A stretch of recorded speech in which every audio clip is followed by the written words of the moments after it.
تاني خالص. كابتن جمال ارجو ان احنا نهدى شويه في التصريحات بتاعتنا ونشوف الوضع ونجيب الحكم لو اخطا.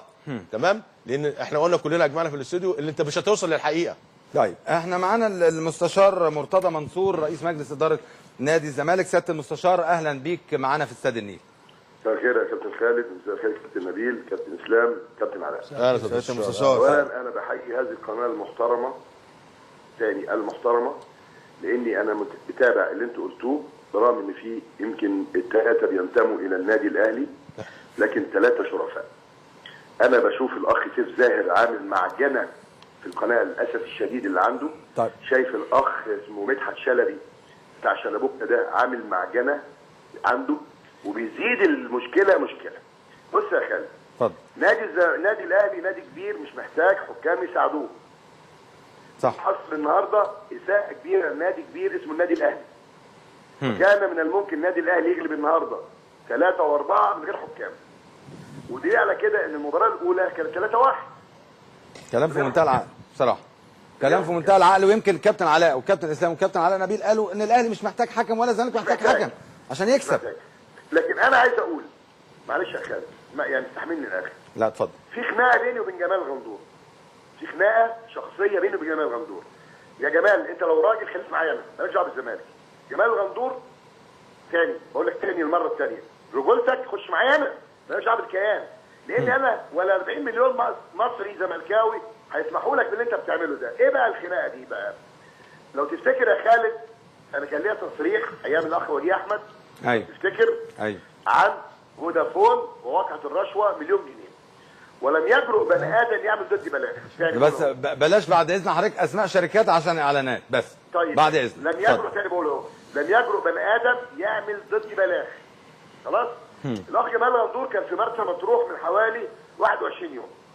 فساله، وعلى فكره الكلام ده رساله بعتها له، لو راجل يقول طلع الرسائل يعمل ضد بلاغ. فراجل زملكاوي ساله بيقول له مين اللي دكتور محترم يعني مين اللي هياخد الدوري السنه دي؟ قال له هو في غراب ابيض ياخد دوري يا راجل؟ يا جمال خليك مؤدب ومحترم، الخناقه دي في الحاره، تعالى انا وانت نتخانق في الحاره وانا اصلا مرود الفرج، تمام؟ يا استاذ الفاضل لما جه جمال الغندور الزمالك لم يحتسب له الا ضربتين جزاء في 90 مباراه. راجع معايا كده. الماتش اللي فات ده لو تفتكر بتاع المقاصه، أيوة. الكوره ما عدتش. واحنا قلنا كده في الاستوديو التحليلي فعلا. الكوره ما عدتش واتحسب الجون وانا نزلت اعتذرت لمحمد فاروق. طبعا. تمام؟ ليه؟ لان انا كنت شايف انه غير مغرض وان في ناس شتموه محسوبين على الزمالك. يعني اذا انا راجل ما برميش كتفي. لا، وكل الشخصيات لها الحق الاحترام والتقدير من كلنا. ولو طلعت وجيت على دفعه الرياضه قلت ان هذا الراجل غير مغرض والراجل ممكن يكون ما شافش الكوره، والمفروض المسؤول عن الكوره ديت الراجل ماسك الخشبه اللي كانت بتوع الزمالك. طيب. تمام؟ نيجي بقى ماتش النهارده. ايوه. مين الراجل اللي حكم ده؟ يعني انت راجل ده ماتش صعب، انت عندك 4 ماتشات صعبين. تمام؟ المفروض تجيب فيهم حكام مش دوليين، لا تجيب فيهم حتى حكام اجانب. تمام؟ ليه؟ لان خلاص النقطه بتفرق في الهبوط والنقطه بتفرق في بطوله الدوري. اللي حصل بالظبط النهارده ان حسب المزاج. سيبك بقى من الجول جول ولا مش جول، انت يا جمال غندور طلعت في كل القنوات قلت ان احمد علي شتم الراجل لفظ بذيء. انت شفت تقرير الحكم؟ سؤالي واضح. انت لا تصلح ان تكون رئيس لجنه حكام، خلاص. طيب. انت شفت التقرير؟ طب سياده المستشار. رئيس لجنه حكام يا خالد. ايوه. تيجي لي التقرير بالليل او الصبح، ده الحكم لسه في الملعب. أيوة. ولا قالوا لك في التليفون؟ طيب. في التليفون. طب في قاضي بيحكم بالتليفون يا خالد؟ لا مفيش. طب انا عايز اسال حضرتك سؤالين يا سياده المستشار. انا قريت حضرتك عامل اجتماع طارئ لجنه الانديه. لا كمل يا خالد بس واحده واحده. اتفضل اتفضل. اسمعني واحده واحده. اتفضل. دي نمره واحد. نمره اثنين، في حكم عمل مداخله في اذاعه الشباب والرياضه. فبيقولوا له نادي الزمالك هينسحب والدوري هيبوظ. قال لهم ما ينسحب، يعني ايه الزمالك؟ لا ده الزمالك قدك انت ولجنه الحكام بتاعتك 100 مره. وقد انا كمان يا خالد 100 مره. طبعا. اذا كنت مش عارف لا الزمالك والاهلي لهم الاحترام. طبعا طبعا. اذا طبعا. كنت مش عارف يعني ايه نادي الزمالك ومش عارف يعني ايه النادي لا الاهلي. ده حضرتك لسه بتقول النادي الاهلي كل الاحترام وتقديره مش محتاج. طبعا. لا انا اعرفك يا حمدي اللي عملت المداخله يعني ايه نادي الزمالك. تمام؟ الحمد لله. احنا دخلنا في قله ادب زي ما الكابتن علاء نبيل بيقول دلوقتي. تصريحات استفزازيه. تمام؟